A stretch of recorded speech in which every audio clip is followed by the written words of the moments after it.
All right, hello everybody. I'm back again. This time we're on Job 30. Um, Yesterday we were on Job 29, which kind of goes over Job's former state, how blessed he was, how righteous he was, his hope that he had, kind of. And now we're on chapter 30. And it's kind of a big difference from what he was saying in 29. So let's go ahead and start. But now they mock me, men younger than I am, whose fathers I would have refused to put with my sheepdogs. What use to me was the strength of their hands? Their vigor had left them. Emaciated from poverty and hunger, they gnawed the dry land, the desolate wasteland by night. They plucked mallow among the shrubs, and the roots of the broom tree were their food. They were banished from human society. People shouted at them as if they were thieves. They are living on the slopes of the wadis, among the rocks and in holes in the ground. They bray among the shrubs. They huddle beneath the thistles. Foolish men without even a name, they were forced to leave the land. So, this isn't from my commentary. I went online. I think I was on Enduring Word, and it put a thought for this little section. Job thought of what, and I changed this because what the online commentary said was Job thought of what worthless men they were. I didn't want to say worthless. I just felt uncomfortable putting that. So I put Job thought of what troubled men they were, now his loud critics, and how unjust it all was. So that's kind of what this section is making me think of. I kind of highlighted some different things he was saying about them, foolish names without even foolish men without even a name, forced to leave their land, banished from human society. They mock him, and he's going over how troubled they were, and it does very much seem like he's thinking this is unjust. Like, these men had way more problems than I ever did, and now they're mocking me. That's kind of what I'm thinking about that little section. Now remember, I am not an expert, so some things I say can be wrong. Okay, let's go on. Now I am mocked by their songs. I have become an object of scorn to them. So my commentary, the MacArthur Bible commentary, was saying Job was the object of their jeering, whereas in former days he would not hire their fathers to tend to his animals like sheepdogs. So that's kind of a continuation on what the thought was on the other section. They despise me and keep their distance from me. They do not hesitate to spit in my face, because God has loosened my bowstring and oppressed me. They have cast off restraint in my presence. The rabble rise up at my night. They trap my feet and construct their siege ramp against me.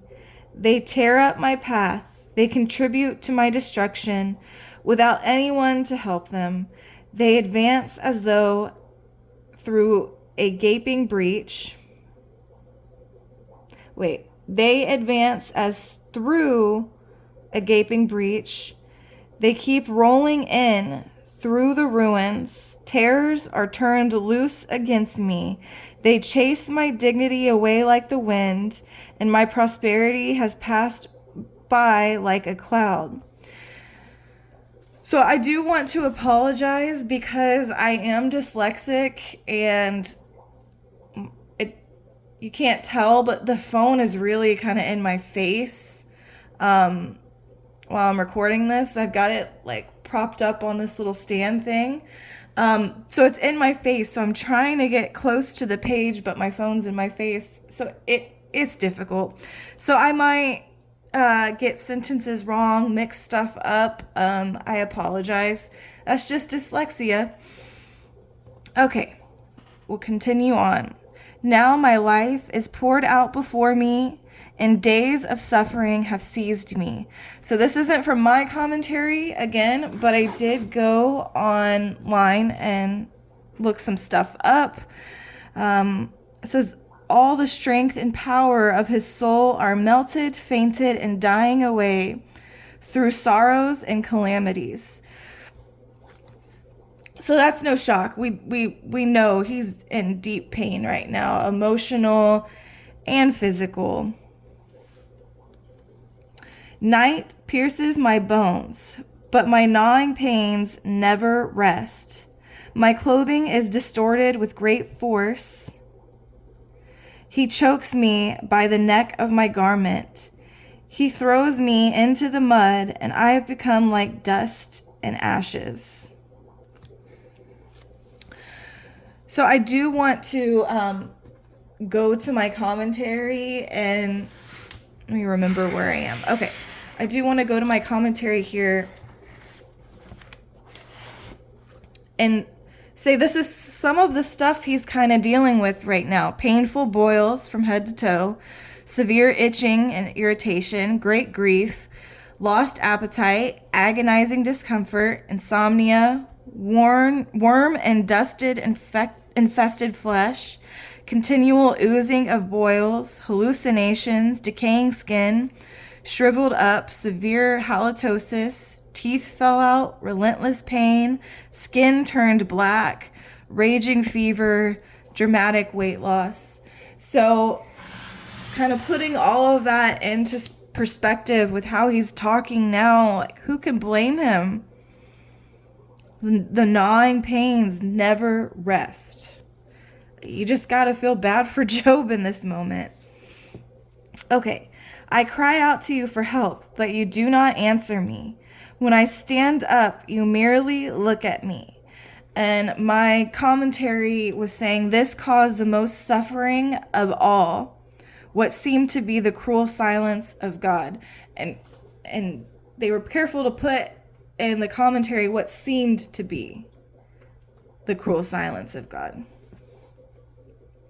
You have turned against me with cruelty. You harass me with your strong hands. You lift me up on the wind and make me ride it. You scatter me in the storm. Yes, I know that you will lead me to death, the place appointed for all who live. Yet no one would stretch out his hands against a ruined person when he cries out to him for help because of his distress. Have I not wept for those who have fallen on hard times? Has my soul not grieved for the needy? But when I hoped for good, evil came. When I looked for light, darkness came. So here, my commentary has, this seems to be saying that God must have some sympathy, if Job has, so as not to destroy altogether what is already ruined. Job believed that and reached out for help in his misery, but received only evil. That's why I circled evil came and then, only evil. Let's go on. I am churning within and cannot rest. Days of suffering confront me. I walk about blackened, but not by the sun. I stood in the assembly and cried out for help. I have become a brother to jackals and a companion of ostriches. My skin blackens and flakes off, and my bones burn with fever. And this again is describing the effect of his disease. My lyre is used for mourning, and my flute for the sound of weeping. I hope I pronounced that right. I think it's lyre, or is it lyre? I think it's lyre. Let me know in the comments. But yeah, this chapter is pretty emotional in comparison to chapter 29, which was kind of going through his past and how he was considered, noble, and he was, a high local official, and then he's gone to the same people he helped and the same people he grieved for and wept for. Those same people are now mocking him for his state. So it's all kind of ironic to Job, is what I'm thinking. And I did have something to add. Yesterday, I did go and add something to chapter 29. So right here, my roots will have access to water, and the dew will rest on my branches all night. So I did go online and look this up. It's a metaphor taken from a healthy tree growing beside a rivulet where there is plenty of water, which in consequence flourishes in all seasons. Its leaf does not wither, nor its fruit fall off. So Job went from feeling like his roots have access to water to then the sharp contrast of chapter 30, where the very people who helped him are mocking him, and he feels that God is giving him cruel silence treatment. And he's describing the effect of his skin disease, which we looked at in the commentary with Job's living death, just to look at it again, all of those things he's had to deal with. I've read Job all the way through before. I've read the Bible all the way through once. And not until I actually studied it was I able to have like a lot of compassion for him, because some of these phrases, you have to know what they mean, and you can't really know what they mean unless you're using a commentary or dictionary or going online. So I have a huge bit of more appreciation for Job now in this story. I used to think it was boring, and now I think way differently about it. This is becoming one of my favorite books of the Bible. One of my other favorite books, I have a few. One of my favorite books is Ruth and Esther, and now will be Job. Of course, the Gospels are important to me, but, I'm talking Old Testament stories right now. But thank you for watching. And if you have anything to add, if there was anything I got wrong, please let me know. Please let me know nicely, but please let me know.